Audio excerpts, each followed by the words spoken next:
a new discovery which has not yet been published.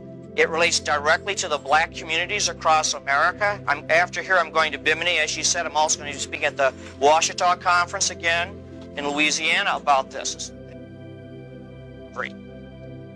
But before I tell you about that, people will say, well, big deal, so what? Why is history important at all? History is extremely important. Imagine if I could take from each one of you as an individual everything you knew about life to last week and just erase it. Where would you be? You'd be lost. You'd be incompetent. You wouldn't know how to plan for the future. And you do the same thing with a people. If you erase their history or you don't tell enough about their past, they also become incompetent and they can't fulfill the future. And that's why a lot of people in the black community have felt, well, how come all of the dreams of the civil rights movement aren't yet fulfilled? And one reason is because this history is still suppressed. It still isn't taught. But there's been a recent discovery which is going to blow the lid off of all that. And that's what I'm going to talk about. Now, basically, what science has now found, although this is suppressed for the most part, there have been some great researchers. You have some wonderful books here, like by Evan van Sertima, who's talking about these things. This is not taught in your public schools, although it will be. The history that the children are learning today is not going to be history that's going to be taught in the next 25 years. It's going to be radically different.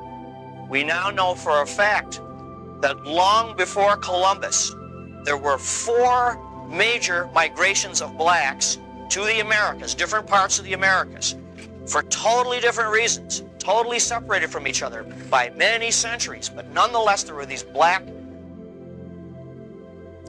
you can call them migrations, but they were not entirely. I'll describe, and you can make up your own mind what they were. The most recent of these took place about 400 years before Columbus was even born, and it's all outlined in a marvelous book over there.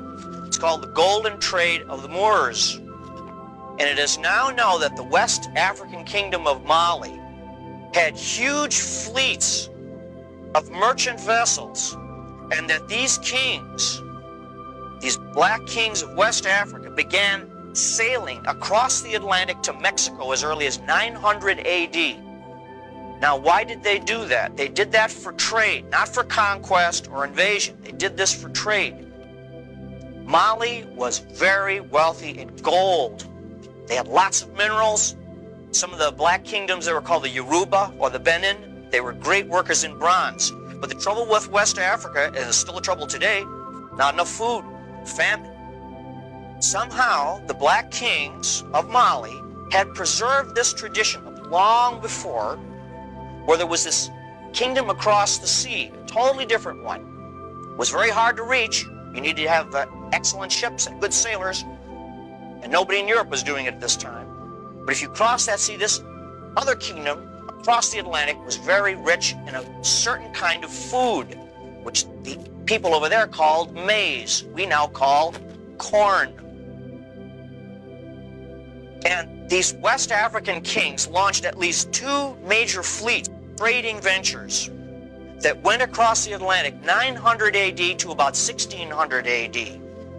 And they brought over their bronze work, and they taught the Mexican people, the ancient Mexican people, who were then known as the Mayas.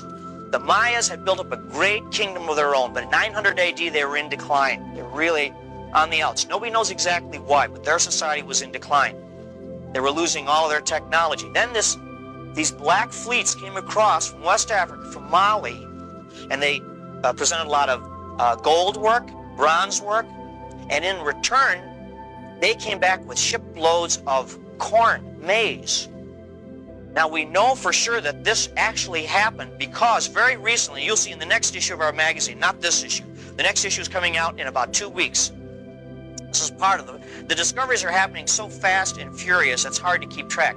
They now have found that a certain type of maize or corn, which is growing in West Africa, has been growing there for many centuries, is not native to West Africa. It is a type of corn which comes from Mexico, could have only been brought over by these Mali seafarers over 1,000 years ago. So this is a first concrete proof that they beat Columbus by centuries, and were not just on a voyage of exploration. They were going back and forth bringing corn back. Now, why do we know about that? Well, this trade stopped abruptly 1600 AD. 1600 AD, the Spanish, the Portuguese run a real aggressive colonizing campaign, and they took over Africa, and they destroyed a lot of these kingdoms. And with the destruction of these kingdoms went all the knowledge and all the history of these past trades. This is a tremendous lesson for us because, you know, we're so proud of our American civilization. We think it'll go on forever. But when a civilization falls, history tells us it takes almost all memory of it with it. Civilization is really very fragile. And that's why these lessons from the past are very, very important. If we want to preserve our civilization, we have to learn what happened to these others that crashed. So we know for sure between 900 and 1600 AD, long before Columbus was even born, as I say, these blacks were trading, these black kingdoms were trading with Mexico. If I have to refer to my notes, it's because this is new to me as well. There's also traditions in Mexico, ancient Mexico, of these black kings coming. And one of them was called, by the Mayas, if I pronounce this right, Ecchua, which means the black calabash or the black gourd. It referred not only to his black skin color, but also this gourd that he brought over. This gourd has been portrayed in these Maya hieroglyphs. This guy is portrayed as a West African type of man with robes and everything. And he's holding a gourd in these glyphs. That gourd has actually been identified as a West African type of gourd. So here we're having wonderful proof that there were these contacts between Africa and Mexico. And they actually referred to him by this name. And it shows that the Mayas and these Mali civilizers, these Mali traders, got along really well. It wasn't a conquest. It wasn't one society taking over another. They both had things to offer each other. The Africans had to offer metallurgy and gold, and the Mayas had to offer corn.